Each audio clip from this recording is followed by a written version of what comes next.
Ukraine के राष्ट्रपति Vladimir Zelensky ने आज कहा कि उनका अपने करीबी सहयोगियों में भ्रष्टाचार से कोई लेना देना नहीं है और यूक्रेन की भ्रष्टाचार विरोधी एजेंसियों को उनसे व्यक्तिगत रूप से कोई शिकायत नहीं है और वो जाहिर है सभी के लिए जिम्मेदार नहीं हो सकते।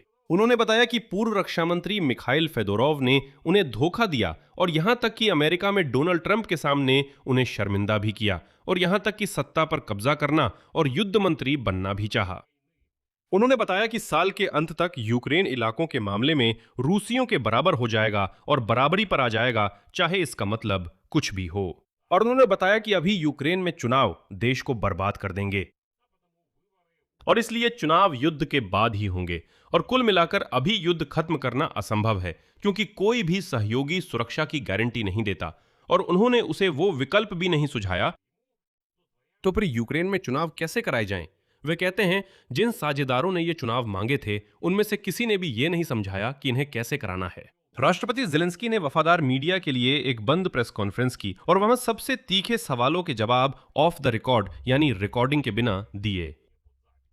अब वफादार मीडिया ये दावा कर रही है कि उन्होंने फ्योदरोव और भ्रष्टाचार के बारे में भी सवाल पूछे और उनके जवाब उन्हें संतुष्ट कर गए, लेकिन विपक्षी पत्रकारों का कहना है कि यह सिर्फ दिखावा था और वे पलटकर सवाल पूछ रहे हैं। क्या एक राष्ट्रपति अपने सबसे करीबी लोगों के बीच हो रही भ्रष्टाचार के बारे में नहीं जान सकता? और वो कैसे नहीं जान सकता कि राष्ट्रपति कार्यालय का स्टाफ उदाहरण के लिए विवादित तिमूर मिंदिच के साथ संपर्क में है, जो इजराइल से निर्देश दे रहा है। कुल मिलाकर आइए अब हम यूक्रेनी राष्ट्रपति व्लादिमीर जेलेंस्की के हालिया बयान का विश्लेषण करें और चर्चा करें जो खास तौर पर इसी बंद प्रेस कॉन्फ्रेंस में दिए गए थे। मेरा नाम अलेक्सई पेचिया है। आइए इस विषय पर मिलकर चर्चा करें, लेकिन शुरू करने से पहले आपसे अनुरोध है कि इस चैनल को सब्सक्राइब करें, वीडियो को लाइक करें और अपनी टिप्पणी जरूर लिखें। तो यूक्रेन के राष्ट्रपति व्लादिमीर जेलेंस्की ने यूक्रेनी पत्रकारों के साथ प्रेस कॉन्फ्रेंस करने की अपीलों के बाद और यहां तक कि जब राष्ट्रपति कार्यालय की वेबसाइट पर एक याचिका दर्ज कराने की कोशिशें भी हुई जिसे किसी कारणवश दर्ज नहीं किया जा रहा है, और अपीलों के बाद कि जेलेंस्की को भ्रष्टाचार और सरकार में फेरबदल से जुड़े ज्वलंत सवालों के जवाब देने चाहिए, क्योंकि राष्ट्रपति कार्यालय की चुप्पी अब कानों को चुभने लगी थी, जेलेंस्की ने आखिरकार ऐसी प्रेस कॉन्फ्रेंस की, लेकिन कैमरे के सामने नहीं और ना ही रिकॉर्डिंग के लिए और सिर्फ कुछ चुनिंदा वफादार पत्रकारों के लिए। फिर भी मेरा काम यहां खुद फॉर्मेट का मूल्यांकन करना नहीं है, बल्कि यह विश्लेषण करना है कि यूक्रेन के राष्ट्रपति की इस प्रेस कॉन्फ्रेंस में क्या कहा गया। बिल्कुल, इस समय सभी को राष्ट्रपति कार्यालय में भ्रष्टाचार के सवाल की चिंता है। जेलेंस्की ने कहा कि भ्रष्टाचार विरोधी एजेंसियों के प्रमुखों को सीधे तौर पर उनसे कोई सवाल नहीं है और उनके अनुसार वो समझते हैं या कहें कि वे समझते हैं कि वो यानी व्लादिमीर जेलेंस्की व्यक्तिगत रूप से निश्चित रूप से भ्रष्टाचार में शामिल नहीं हैं। इसी तरह राष्ट्रपति ने राष्ट्रपति कार्यालय के पूर्व प्रतिनिधियों के खिलाफ भ्रष्टाचार के मामलों पर टिप्पणी की, विशेष रूप से राष्ट्रपति कार्यालय की पूर्व उप प्रमुख इरीना मुद्राया के बारे में, जिन्होंने नाबू की रिकॉर्डिंग में भ्रष्टाचार से लड़ने का सुझाव नहीं दिया था, बल्कि उसका नेतृत्व करने और उसे व्यवस्थित करने का सुझाव दिया था। और वही नगद पैसों से भरे बोरों का 150 मिलियन ग्रिवना की जमानत भरने के लिए धन शोधन करती थीं, पूर्व मंत्री चेरनिशेव के लिए।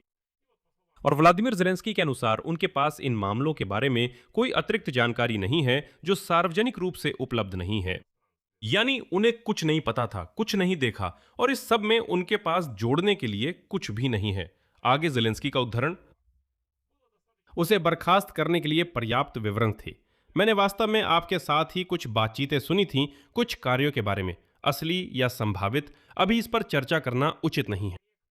जो कुछ वहां बताया गया मैं मानता हूं कि वह पर्याप्त था कि उप प्रमुख और विभाग में एक और व्यक्ति को बर्खास्त किया जाए। अगर अतिरिक्त जानकारी आती है तो हम उस पर भी प्रतिक्रिया देंगे। भ्रष्टाचार रोधी एजेंसियां स्वतंत्र रूप से काम करना जारी रखती हैं, वे कुछ कदम उठाती हैं, हम उन कदमों पर प्रतिक्रिया देते हैं। अगर वो मंत्री है और उसे बर्खास्त करने का कारण है तो बर्खास्त करना चाहिए। अगर कुछ अस्पष्ट बातें हैं तो अतिरिक्त विवरण और अदालत के फैसले का इंतजार करना चाहिए। राष्ट्रपति जेलेंस्की ने यह भी कहा कि भ्रष्टाचार रोधी एजेंसियों के प्रमुखों को उनसे व्यक्तिगत रूप से कोई शिकायत नहीं है और वो किसी कारण से आश्वस्त हैं कि वे निश्चित रूप से उन पर किसी भी बात का शक नहीं करते। आगे उद्धरण है, वे अच्छी तरह समझते हैं कि मैं ऐसी किसी भी चीज में शामिल नहीं हूं और मेरे लिए यह महत्वपूर्ण है। खैर, कुल मिलाकर यही पूरा जवाब था उस पूरे भ्रष्टाचार घोटाले पर जिसने पूरी यूक्रेन को हिलाकर रख दिया था और जो अब तक लोगों को परेशान कर रहा है। ये सब मिंदीद से शुरू हुआ, फिर यरमाक, फिर चेरनीशेव और अब मुद्राया तक आ गया है। और ऐसा लगता है कि ये सब धीरे धीरे राष्ट्रपति कार्यालय के और करीब आता जा रहा है, अब तो सीधे वहीं तक पहुंच गया है। लेकिन जेलेंस्की ने कहा, मुझे कुछ पता नहीं था, कुछ नहीं देखा, और एनएबीयू और एसएपी राष्ट्रपति को पूरा यकीन है उन्हें उससे कोई शिकायत नहीं है। मुझे लगता है कि जेलेंस्की के जवाब का पूरा सार एक वाक्य में सिमट गया। मुझे कुछ पता नहीं था, मेरी कोई गलती नहीं है, और जब मुझे पता चला तो तुरंत लोगों को निकाल दिया। हालांकि कुछ सवाल अभी भी खुले हैं। क्या वाकई जेलेंस्की को नहीं पता था कि उसके दफ्तर के उच्च अधिकारी पूर्व मंत्री की जमानत के लिए गंदा पैसा इकट्ठा कर रहे हैं? या क्या राष्ट्रपति जेलेंस्की को नहीं पता था और अब भी नहीं पता है कि एनएबीयू के आंकड़ों के अनुसार उसके ही दफ्तर के उच्च अधिकारी यानी राष्ट्रपति के दफ्तर के अब भी विवादित तिमूर मिंदिच के साथ संपर्क में हैं? या फिर हो सकता है कि जेलेंस्की ने कोई सबक नहीं लिया जब उसके पूर्व कार्यालय प्रमुख आंद्रे यरमाक को भी भ्रष्टाचार के शक में पकड़ा गया था। तो ये सब कुछ थोड़ा अजीब लगता है। जेलेंस्की ने चुनाव के मुद्दे पर भी टिप्पणी की और कहा कि पूर्ण पैमाने पर युद्ध के दौरान चुनाव कराना बहुत बड़े जोखिमों से भरा है और इससे समाज में विभाजन हो सकता है। अगर संक्षेप में कहे तो जेलेंस्की कह रहे हैं, भूल जाओ, कोई चुनाव नहीं होगा। उनके अनुसार लगभग एक साल पहले यूक्रेन को अलग अलग तरफ से युद्ध के दौरान चुनाव कराने के लिए दबाव डाला जा रहा था। आगे उद्धरण है, मेरा रुख स्पष्ट था, अगर साझेदार हमें ऐसी ठोस शर्तें सुझाएं जिनमें यूक्रेन में सैनिकों की भागीदारी के साथ सुरक्षित, वैध और लोकतांत्रिक तरीके से चुनाव कराए जा सकें। मोर्चे के पास के इलाकों में, विदेशों में, जहां लाखों हमारे नागरिक युद्ध से बचने के लिए चले गए हैं, अगर वहां सुरक्षित माहौल हो यानी बिना हमलों और गोलाबारी के, तो आइए इस पर चर्चा करें। जेलेंस्की ने यह भी बताया कि उस समय किसी भी पश्चिमी साझेदार ने ऐसी ठोस शर्तें नहीं सुझाई जो चुनावों की सुरक्षा की गारंटी दे सकें। मेरे मन में यहां एक सीधा सवाल उठता है, आखिर क्यों साझेदारों को यह क्यों सोचना चाहिए कि यूक्रेन में चुनाव कैसे कराए जाएं? और आखिर साझेदारों को ही क्यों कोई विकल्प सुझाना चाहिए? खुद की बातों का लहजा कुछ ऐसा है। जेलेंस्की कहते हैं, हां, किसी ने चुनाव कराने की बात की थी, लेकिन मैंने कहा ठीक है, तो मुझे बताओ कैसे। और जब साझेदार कोई तरीका नहीं बता पाए तो वे कहते हैं तो फिर चुनाव भी नहीं होंगे। सवाल यह है कि क्या खुद यूक्रेन के राष्ट्रपति की टीम और संसद ने कभी सोचा भी है कि इसे कैसे लागू किया जाए? क्या सवाल उठे थे, क्या चर्चाएं हुई थीं, क्या कोई ऐसे मसौदे बने थे जिनके आधार पर हम ये निष्कर्ष निकाल सकें कि ये असंभव है? सब कुछ हमने अलग अलग विकल्पों पर काम किया। अलग अलग संकट प्रबंधन टीमें होती हैं जो विभिन्न परिदृश्यों को तैयार करती हैं, उनकी संभावनाएं देखती हैं, जोखिमों का आकलन करती हैं और इसी तरह आगे बढ़ती हैं।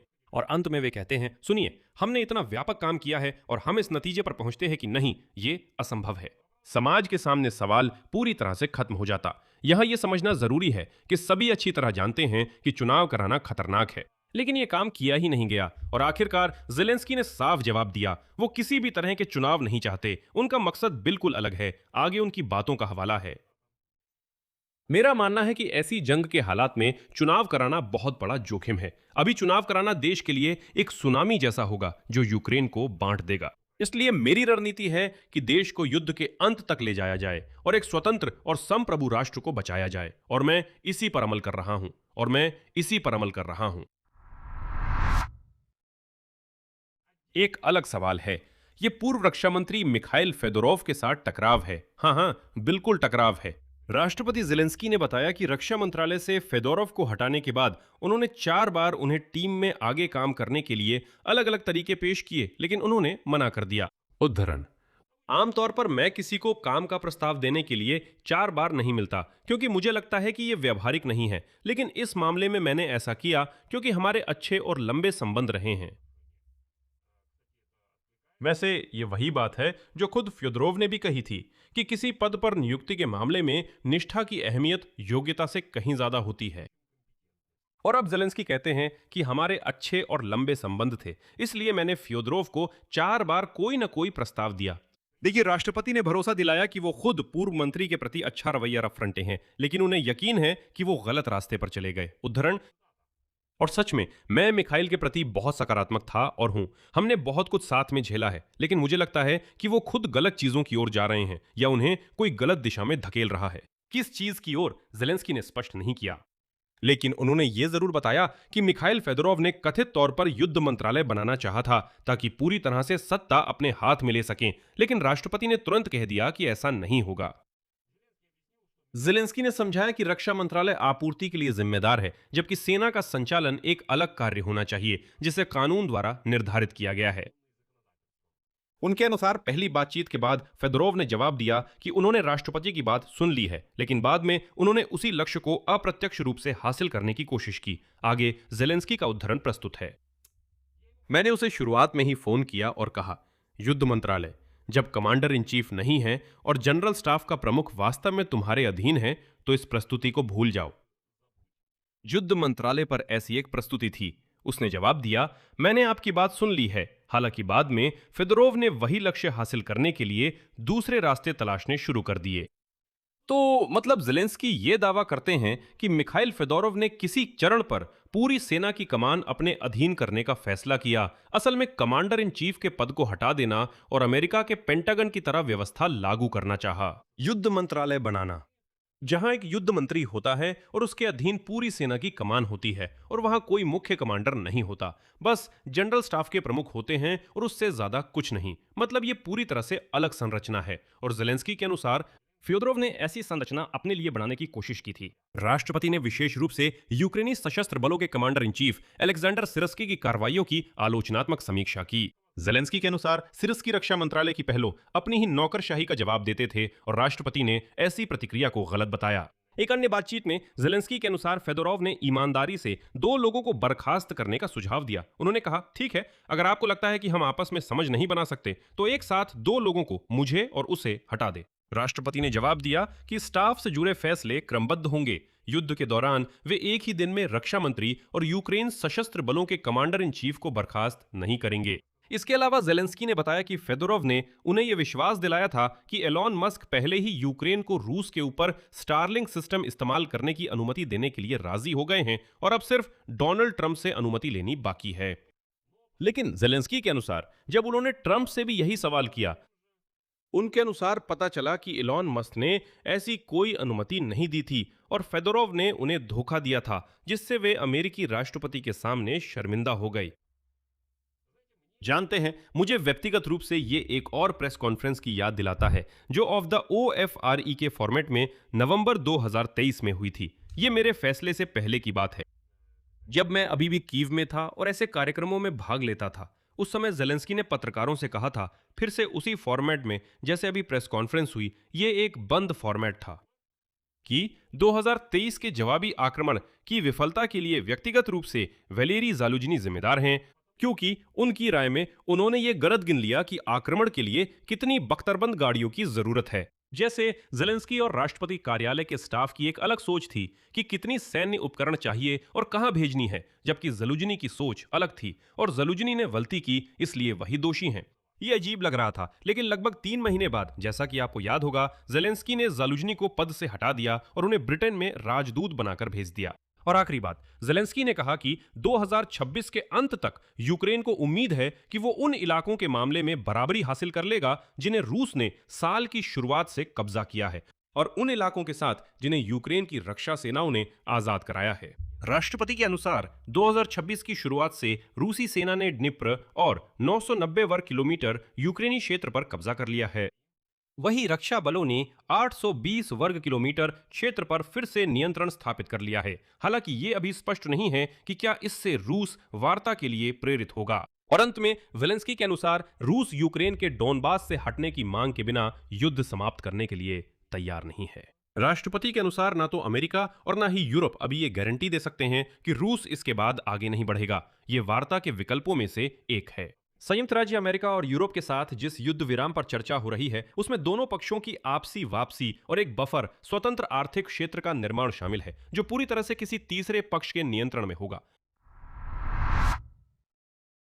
और अंत में मेरी नजर में सबसे खतरनाक विचार सामने आया। व्लादिमीर ज़ेलेंस्की का मानना है कि युद्ध को कूटनीतिक तरीके से समाप्त करने के लिए सबसे वास्तविक मौका 2026 के अंत से लेकर 2027 की गर्मियों के अंत तक है।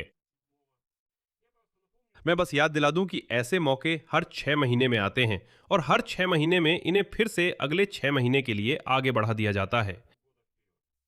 पूरे युद्ध के दौरान हम सुनते आ रहे हैं कि इस साल के अंत तक, फिर नहीं, चलिए गर्मियों के मध्य या अंत तक निश्चित रूप से, फिर ये अगले साल के लिए टाल दिया जाता है। और मैं इसे बहुत खतरनाक रणनीति मानता हूं, बहुत निराशाजनक रणनीति। क्यों? क्योंकि ये लोगों को युद्ध के जल्दी खत्म होने की उम्मीद दिलाता है और फिर बहुत दर्दनाक तरीके से उन्हें निराश करता है। देखिए क्या हो रहा है, और ऐसा हर 6 महीने में होता है। यानी ज़ेलेंस्की कहते हैं युद्ध खत्म होने का अगला मौका 2026 के अंत से लेकर 2027 की गर्मियों के अंत तक है। और लोग अपनी जिंदगी को इस उम्मीद में ढालने लगते हैं कि ये अनुमान सही साबित होंगे। वे अपनी जिंदगी को इस हिसाब से ढालने लगते हैं कि 2027 की गर्मियों के अंत तक सब कुछ जरूर खत्म हो जाएगा। लेकिन हो सकता है कि वो खत्म ना हो, और तब लोग एक बार फिर निराश हो जाते हैं, उस गड्ढे में गिर जाते हैं, और ऐसा बार बार होता रीष्ट है। बस जरा याद कीजिए कितनी बार व्लादिमीर जेलेंस्की और उनके कार्यालय के प्रमुख किरिल बुदानोव ने कहा है कि बस अब युद्ध खत्म होने वाला है, अब कूटनीति की खिड़की खुली है, अब बातचीत शुरू होने वाली है।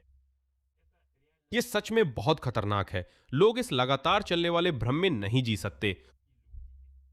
यहां मैं विराम लगाता हूं। अपनी राय, अपने निष्कर्ष इस एपिसोड के नीचे कमेंट में लिखें। दोस्तों, अगर आप स्वतंत्र YouTube चैनल के काम को समर्थन देना चाहते हैं तो मैं आपके किसी भी समर्थन के लिए आभारी रहूंगा, चाहे वो डोनेशन के रूप में हो या YouTube पर स्पॉन्सरशिप के जरिए। ये कैसे करना है उसके सभी लिंक और विवरण इस वीडियो के डिस्क्रिप्शन में हैं। बस इतना ही, अपना ख्याल रखें, सबको अलविदा।